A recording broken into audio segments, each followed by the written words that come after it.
Last video में हमने सीखा कैंडल्स के बेसिक्स और सिंगल कैंडलस्टिक पैटर्न के अंदर आने वाली सभी कैंडल्स के बारे में। चार्ट्स को एनालाइज करने के लिए हर एक बिगिनर ट्रेडर को कैंडलस्टिक पैटर्न अच्छे से पता होना चाहिए, क्योंकि कैंडल्स ही आपको उस समय चार्ट्स पर चल रहे बिहेवियर, इमोशन और साइकोलॉजी की पूरी जानकारी देती हैं। लेकिन हर किसी को इन्हें रीड करना नहीं आता और ऐसे लोग मार्केट में रैंडम डिसीजन लेकर ट्रेड करते हैं और लॉस हो जाता है।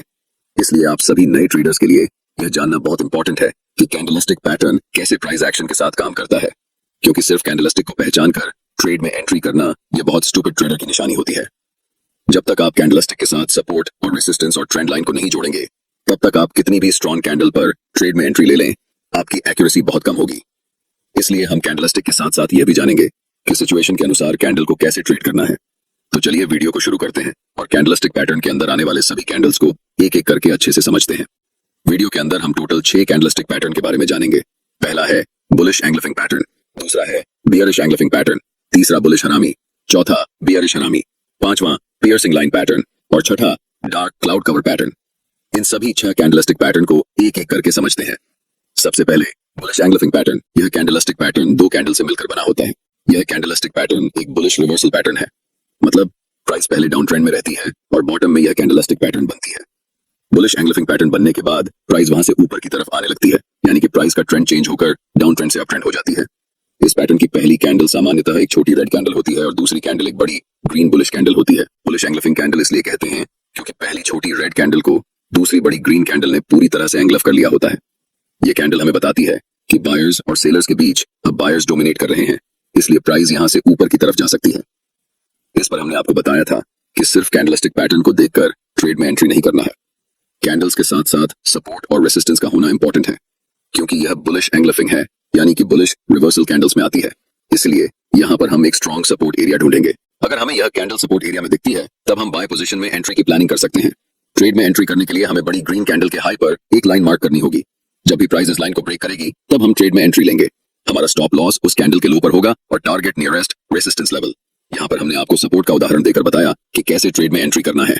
आप सपोर्ट की जगह ट्रेंड लाइन का भी इस्तेमाल कर सकते हैं, क्योंकि दोनों का फंक्शन सेम ही होता है। चलिए अब हम लाइव एग्जांपल की मदद से समझते हैं। स्क्रीन पर दिख रहा चार्ट 1 डे टाइम फ्रेम में है और यहाँ पर एक बुलिश इंगल्फिंग कैंडलस्टिक पैटर्न बन चुका है। अब हम चार्ट पर सपोर्ट, रेजिस्टेंस और ट्रेंड लाइन को ढूंढने की कोशिश करते हैं। हमें दिख रहा है कि चार्ट पर इन प्राइस पॉइंट्स को मिलाकर हम एक ट्रेंड लाइन खींच सकते हैं। इसी तरह चार्ट के ऊपरी हिस्से में भी एक ट्रेंड लाइन खींच सकते हैं। बुलिश इंगल्फिंग कैंडल के पास नीचे एक महत्वपूर्ण सपोर्ट है और दूसरी अपर ट्रेंड लाइन को ब्रेक करके ऊपर में क्लोज हुई है। इस सिचुएशन में ट्रेड लेने के लिए हमारे पास 2 मुख्य कारण हैं। पहला कि यहाँ पर एक महत्वपूर्ण ट्रेंड लाइन का ब्रेकआउट हुआ है और दूसरा कि यह कैंडल बुलिश इंगल्फिंग कैंडल है। ट्रेड में एंट्री करने के लिए हम बुलिश इंगल्फिंग कैंडल के हाई पर एक लाइन मार्क करेंगे। नेक्स्ट टाइम जब भी प्राइस इस लाइन को ब्रेक करेगी, तब हम ट्रेड में एंट्री लेंगे। हमारा स्टॉप लॉस सपोर्ट एरिया के नीचे होगा और टारगेट के लिए हम नियरेस्ट रेजिस्टेंस को रखेंगे। ऐसे ट्रेड की एक्यूरेसी हमेशा अच्छी होती है, लेकिन ध्यान रहे कि छोटे टाइम फ्रेम में मैनिपुलेशन ज्यादा होने के कारण इसकी एक्यूरेसी कम हो सकती है। लेकिन जब भी आप 4 आवर या फिर 1 डे टाइम फ्रेम में आएंगे, तो आपको ऐसे ट्रेड्स की एक्यूरेसी बहुत अच्छी नजर आएगी। अब हम बात करते हैं बेयरिश इंगल्फिंग पैटर्न की। यह पैटर्न बुलिश इंगल्फिंग के जस्ट अपोजिट होता है।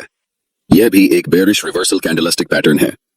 जैसा कि आपको पता है कि यह कैंडल भी 2 कैंडल से मिलकर बनती है। पहली candle small bullish green candle होती है और दूसरी कैंडल एक लंबी रेड कैंडल होती है। यह कैंडल चार्ट पर टॉप पर बनती है। इस कैंडल के पहले प्राइस अप ट्रेंड में होती है और जब यह कैंडल फॉर्म होती है, यह संकेत होता है कि प्राइस अब यहां से नीचे की तरफ जा सकती है। इस कैंडल की फॉर्मेशन हमें बताती है कि बायर्स और सेलर्स के बीच हुई लड़ाई में सेलर्स ने बायर्स को हराकर अपना दबदबा कायम कर लिया है। बेयरिश इंगल्फिंग पैटर्न चार्ट पर पहचानने के लिए हमें पहले कैंडल की विक को कंसिडर नहीं करना होता है। हम सिर्फ पहले कैंडल की बॉडी को कंसिडर करते हैं और जब दूसरी कैंडल पहली वाली कैंडल की बॉडी को पूरी तरह से एंगल्फ कर लेती है, तब हम उसे इंगल्फिंग कैंडल कहते हैं। यही कंडीशन बुलिश इंगल्फिंग कैंडल में भी होती है और बेयरिश इंगल्फिंग कैंडल में भी। अगर यह कैंडल किसी महत्वपूर्ण रेजिस्टेंस एरिया या फिर रेजिस्टेंस ट्रेंड लाइन पर बनती है, तो हमारे लिए यह एक महत्वपूर्ण डाउनसाइड यानी सेल ट्रेड अपॉर्चुनिटी होती है। इस कैंडल को ट्रेड करने के लिए यह चार्ट 1 डे टाइम फ्रेम में है। चार्ट पर यह प्राइस लेवल एक महत्वपूर्ण रेजिस्टेंस लेवल है और इस रेजिस्टेंस लेवल पर हमें एक bearish engulfing candlestick pattern form होता नजर आ रहा है। यहाँ हमारे पास 2 कंफर्मेशन है। पहला कि यह एक महत्वपूर्ण रेजिस्टेंस लेवल है और दूसरा कि यहाँ बेयरिश इंगल्फिंग पैटर्न बना हुआ है। ट्रेड लेने के लिए हम कैंडल की लो पर मार्क करेंगे। अगर नेक्स्ट कैंडल या आने वाली कोई भी कैंडल इस लाइन को ब्रेक करेगी, तो हम सेल ट्रेड में एंट्री लेंगे। ट्रेड में हमारा स्टॉप लॉस रेजिस्टेंस लेवल के ऊपर होगा और टारगेट पहले सपोर्ट एरिया में होगा। नेक्स्ट कैंडल की बात करें तो यह है बुलिश हरामी कैंडल पैटर्न। जैसा कि आपको दिख रहा है, पैटर्न में दो कैंडल्स होते हैं और ये इंडिकेट करता है कि डाउन ट्रेंड अब खत्म हो चुका है और इस कैंडल के बाद यहाँ से अप ट्रेंड शुरू होने वाला है। इस कैंडल का हरामी शब्द जापानी भाषा से लिया गया है, जिसका मतलब होता है प्रेग्नेंट वुमेन, और इसका सिर्फ एक रीजन है कि बुलिश हरामी पैटर्न का ग्राफिक रिप्रेजेंटेशन एक प्रेग्नेंट वुमेन जैसा दिखता है। इस कैंडल में पहली कैंडल बड़ी बेयरिश रेड कैंडल होती है और यह कैंडल बियर स्टैंड का हिस्सा होती है, और इसके बाद अगली कैंडल स्मॉल ग्रीन कैंडल होती है, जिसकी बॉडी प्रीवियस कैंडल के मुकाबले बहुत छोटी होती है और इस कैंडल की अपर और लोअर वीक भी छोटी होती है। दूसरी कैंडल की बॉडी प्रीवियस कैंडल की बॉडी के अंदर होती है। आदर्श रूप में इस पैटर्न की पहली कैंडल दूसरी कैंडल से 4 गुना ज्यादा बड़ी होती है। यह पैटर्न तब अच्छे से काम करता है जब इस पैटर्न की सेकंड कैंडल, जो कि ग्रीन होती है, उसकी वीक बहुत छोटी हो। यह पैटर्न हमें बताता है कि बायर्स और सेलर्स के बीच हुई लड़ाई में बायर्स मजबूत नजर आ रहे हैं और यह हमारे लिए संकेत हो सकता है कि प्राइस अब यहां से ऊपर जा सकती है। लेकिन ऐसी सिचुएशन में ट्रेड लेना हमारे लिए रिस्की होता है जब तक प्राइस इस पैटर्न की पहली बड़ी रेड कैंडल की हाई को ब्रेक न कर दे। इसलिए ट्रेड एंट्री क्राइटेरिया को ध्यान से समझना चाहिए। पहली बात कि यह candle important support level area या फिर ट्रेंड लाइन पर होना चाहिए। ट्रेड में एंट्री करने के लिए दूसरी बात, कैंडल के हाई पर एक लाइन मार्क करेंगे। अगर प्राइस फ्यूचर में कभी भी इस लाइन को ब्रेक करेगी तभी हम ट्रेड में एंट्री लेंगे। ट्रेड में एंट्री लेने के बाद हमारा स्टॉप लॉस सपोर्ट एरिया के नीचे होगा और टारगेट नियरेस्ट रेजिस्टेंस लेवल। इस तरह से अगर हम ट्रेड में एंट्री करेंगे तो हमारी ट्रेड की एक्यूरेसी अच्छी होगी। नेक्स्ट कैंडल है बेयरिश हरामी कैंडल। यह कैंडल मार्केट के टॉप पर बनता है और संकेत देता है कि प्राइस अब यहां से नीचे जाने वाली है। इस कैंडल के बनने से पहले प्राइस अप ट्रेंड में होती है और जब यह कैंडल बनती है तो प्राइस वहां से नीचे की तरफ आने के चांसेस बढ़ जाते हैं। इस पैटर्न में पहली कैंडल बड़ी ग्रीन कैंडल होती है और दूसरी कैंडल छोटी रेड कैंडल होती है।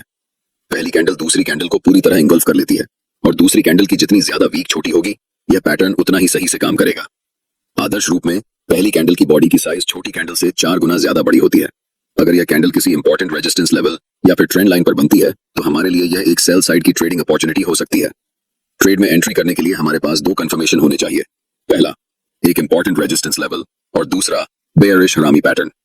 जब चार्ट्स पर इस कैंडल की फॉर्मेशन कंप्लीट हो जाए तब हम कैंडल के लो पर एक लाइन मार्क करेंगे और जब प्राइस उस कैंडल के लो को ब्रेक करेगी तब हमें ट्रेड में एंट्री करनी है। हमारा स्टॉप लॉस रेजिस्टेंस एरिया के ऊपर होगा और टारगेट पहले सपोर्ट लेवल। यह कैंडल बताती है कि पहले बायर्स स्ट्रांग थे लेकिन अब सेलर्स के पास भी मार्केट कंट्रोल आ रहा है, जिसके कारण प्राइस नीचे जा सकती है। पियर्सिंग लाइन पैटर्न एक बुलिश रिवर्सल कैंडलस्टिक पैटर्न है।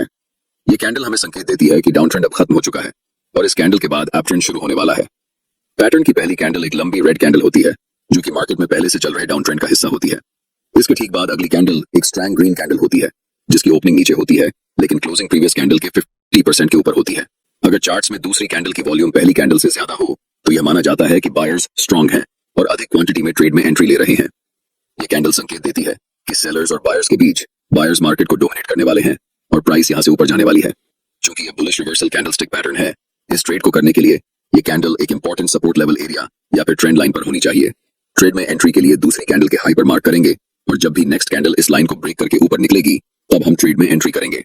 हमारा स्टॉप लॉस सपोर्ट एरिया के नीचे होगा और पहला टारगेट फर्स्ट रेजिस्टेंस लेवल पर होगा। इस कैंडल का जस्ट ऑपोजिट है डार्क क्लाउड कवर पैटर्न।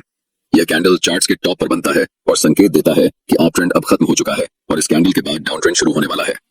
इस पैटर्न की पहली कैंडल एक बड़ी ग्रीन कैंडल होती है, पहले से चल रहे अप ट्रेंड का हिस्सा होती है। पैटर्न की दूसरी कैंडल एक स्ट्रॉन्ग बेयरिश रेड कैंडल होती है जो कि साइज में पहली कैंडल से छोटी होती है।